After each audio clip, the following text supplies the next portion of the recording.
What is going on, guys? DBG here, and 2K released 7 new Amethyst cards today into NBA 2K18 MyTEAM.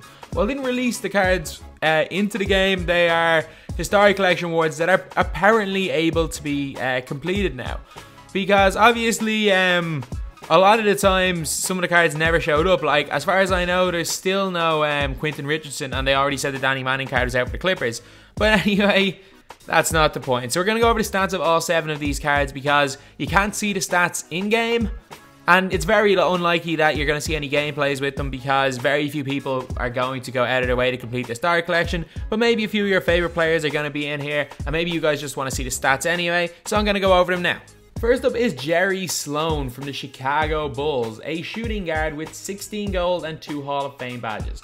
Those Hall of Fame badges: defensive stopper and pickpocket. He's got some great goal badges: catch and shoot, corner specials, difficult shots, mid-range deadeye, relentless finisher. Let's see what other ones. One-man fast break, not bad. Charge card, not too bad for a defender. So let's see what his stats are like. He has got an 85 shot mid, 86 shot 3, which is decent enough, I guess. He only has a 63 steal with Hall of Fame pickpocket. That, I don't even know. I don't know. Just 2K logic. That's all I'm going to say. 2K logic. He is 6'5", so he's not too small for a 2-guard. 84 speed, 85 acceleration, 75 speed with ball. He doesn't really have much of a driving dunk. Actually, no, 77 is not terrible, but not great. 84 driving layup, alright. Great defensive stats: 97 on ball defensive IQ, 96 lateral quickness. The steal is a little bit disappointing.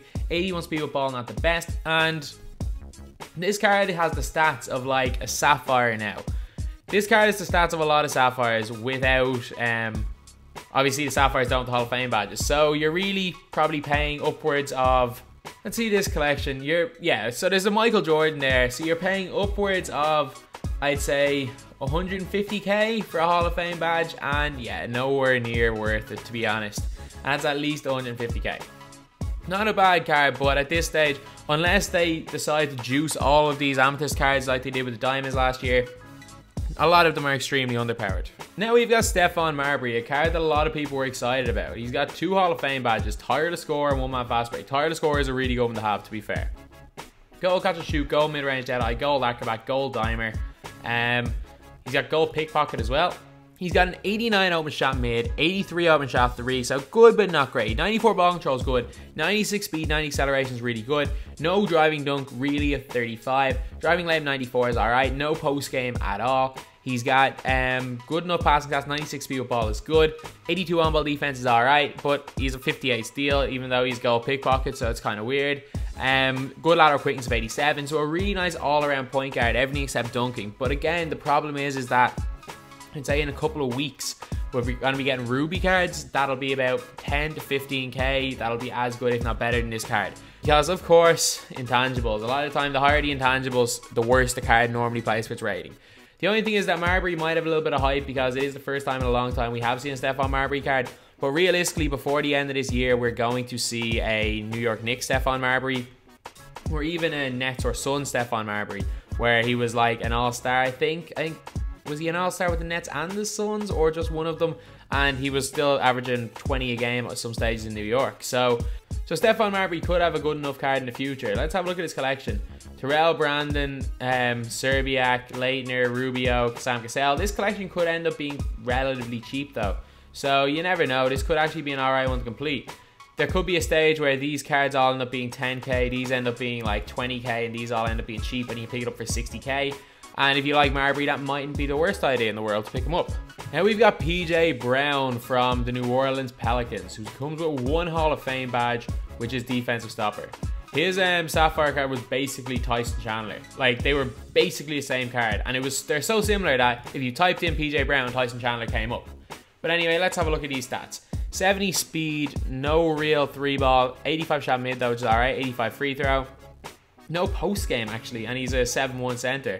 Standing dunk 95, that was good. Good driving dunk of 90. So good enough driving dunk of 79. Defensively, he's a beast. 94 on ball defensive IQ, 75 lateral quickness. Low post defensive IQ of 97, 95 block. Great offensive and defensive rebound. But he's just a beast. And as one of the comments says, he's the only player to play for Charlotte, New Orleans, and the Oklahoma City Hornets. But yeah, PJ Brown, this card is a defensive beast, quite fast, and You can see how expensive this collection is probably going to be. Mashburn's not too expensive. Peja probably will be expensive. Tyson Chandler's cheap. I'd say all of these guys will end up being cheap.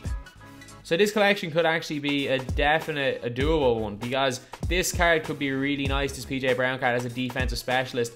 And if you could pick up a Peja and a David West for cheap, this collection could be done for close to 50k at some stages this year. Probably not right now, but at some stages might be a decent enough collection to complete. And now we're on to Rod Strickland.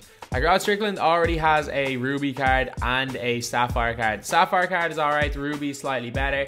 Let's have a look at this card. He's got 2 Hall of Fame badges. Hall of Fame Acrobat and Ankle Breaker. If you're a dribble god, Ankle Breaker is helpful, but like, breaking someone's ankles isn't the be all and end all. It's a fun thing to do, but like for winning games, it's not the most important thing. Hall of Fame Acrobat though is really good, especially if he's not a dunker, which he is not. 40 driving dunk. Hall of Fame Acrobat is really good if your player can't dunk for going to the basket. 89 open shot mid is good. 85 open shot 3 is quite good. He's got 95 speed, which is good. 95 speed with ball and acceleration, really good. Defensively, he's decent. 97 ball control, really nice. 96 driving layup with that Hall of Fame Acrobat is really good. So he could be really, really good going to the basket, even though he is quite, well, not undersized at 6'3". He's not going to be dunking on people. So you'd expect him to be quite weak going to the basket, but Hall of Fame Acrobat should help that. Good lateral quickness, good defense, 80 steals, good. And again, this card could be alright. Let's have a look at the Stark Wizards collection. So Jerry Stackhouse is a beast. He'll end up being quite expensive. Dandridge pack will be cheap. Mirasan will probably be quite expensive for a lot of this year. The Emerald cards, JaVale McGee I think is a little bit expensive. Swaggy P is expensive enough, and the rest of it is quite cheap. So this collection probably will be a little bit expensive for a lot of the year, and that Strickland card probably isn't good enough, because there are honestly small forwards you can play a point guard right now that are probably better than this Rod Strickland. Now we've got a player that I said straight away, what's the point even going from? It's David Lee, Hall of Fame putback king. He's got 80 intangibles, no 3-ball, 94 shot mid, but David Lee tends to have some of the worst shooting animations in the games. He has one of the worst shots in the game historically. They might have changed it this year, but his Amethyst card last year was one of, if not the worst Amethyst cards I've ever used in a 2K game. 70 speed, not bad. No ball control at all. Great rebounding stats, but the thing is, he's unathletic and 6'9", so he's not going to get them anyway. Decent defense, I guess. Decent ratings defensively, but can't block a shot. Standing dunk 95 is alright, and with putback king, that should be okay. Good enough post hook and fadeaway, but like, there's cards you can buy that are similar stats to this for like 5-6k MT. And let's have a look at the Historic Knicks collection. You got Michael Ray Richardson, who's going to be quite expensive, I'd say. Amare is going to be very expensive. This Amare is not the best, but it's Amare. He's always going to be expensive. You've got John Starks, who's going to be relatively expensive. Bill Bradley, Mark Jackson, Spreewell, and Lucas will probably be quite cheap, and so will the rest of the Emeralds and Golds. But like, this collection is easily going to be well over 100k, and this card, realistically, right now is probably worth about 10k. I can just imagine later on in the year, will it even be worth 5k, this David Lee card? Probably not. This card is really, really not very good. Now we have got Mark Eaton. He's just big. Straight up, he's just big. 7'4", stats, alright, I guess. 55 speeds, alright for a 7'4" player. Great rebounding stats, good on-ball defensive IQ, good low-post defensive IQ, great blocking 98. Good enough post hook, good enough standing dunk 90, great rebounding stats. But he's just huge. Like, 7'4", big man, can shoot free throws a little bit. Let's see his Hall of Fame badges. Hopefully it's defensive stopper, and is rim protector a badge anymore? Yeah. Hall of Fame defensive stopper and Hall of Fame rim protector. This guy is probably the best defensive center anyway in the game right now. Could end up being a beast of a card, but let's see the Historic Jazz collection. Daryl Griffith, relatively cheap. Oh, this could be a really nice one to complete. If you can pick up Goodrich on the cheap, oh, I might actually try to complete this. These aren't that expensive. I already have Griffith. Well, I might actually go and try to complete this collection if all these cards are still within my price range. This one might be alright, because you do go and get one of the best defensive cards in the game. So this could be a historic collection that might be semi-worth locking in. Like, I know Mark Eaton, you might be saying, oh, there'll be better centers down the line, but I think until at least January or February, you're not going to get a center as big as this with those Hall of Fame badges. So yeah, this collection could be quite a good one to complete. And now we got Paul Westphal from the Suns. Let's see this Dark Suns collection first. So Hornacek, I don't know how expensive he is. Danny Manning might be a little bit. I know this Goodrich is cheap. Goran Dragic, I have no idea. Connie Hawkins will probably be relatively expensive. Let's see this card, 81 overshot 3. This card is a beast. This card's basically the Amethyst from last year without the Hall of Fame badges. But alright, so this collection may be quite cheap to complete, may not be. But let's have a look at these stats. Paul Westphal, a shooting guard, 2 Hall of Fame badges. He has got Hall of Fame mid-range Deadeye and target score, which are good badges to have. If only he had deep range Deadeye, it's a little bit better, but I'll take it, I guess. He has got an open shot mid of 85, open shot 3 of 88. Steal of 88, 86 on-ball defensive IQ, 84 speed, 84 acceleration, 82 speed with ball, 86 ball control, so he can speed boost, which is good because he is an undersized 2 guard, 6'4", so we can play the point guard. 95 driving layup is good, 48 driving dunk, not the best. Let's see, does he have gold acrobat even? Yeah, he's got gold acrobat, so he could be alright, I guess, at going to the basket. Even though he doesn't seem incredibly quick and his vertical, 75 is not bad anyway. But yeah, this card is alright, I guess. The Dark Suns collection might be quite a little bit expensive to complete, so yeah, I'd say probably not worth going for.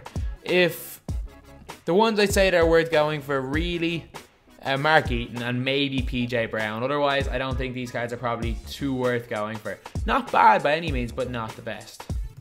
So anyway, that's the video. These are the new Amethyst cards that you can finish collections for today in NBA 2K18 MyTEAM. At least 2K are putting in historic players every single week because I know that they're now doing bi-weekly theme packs. And actually, I'm not that opposed to it. If they're putting 15 cards per theme pack, doing them bi-weekly, I'm not that opposed to it. I'd rather them just keep doing...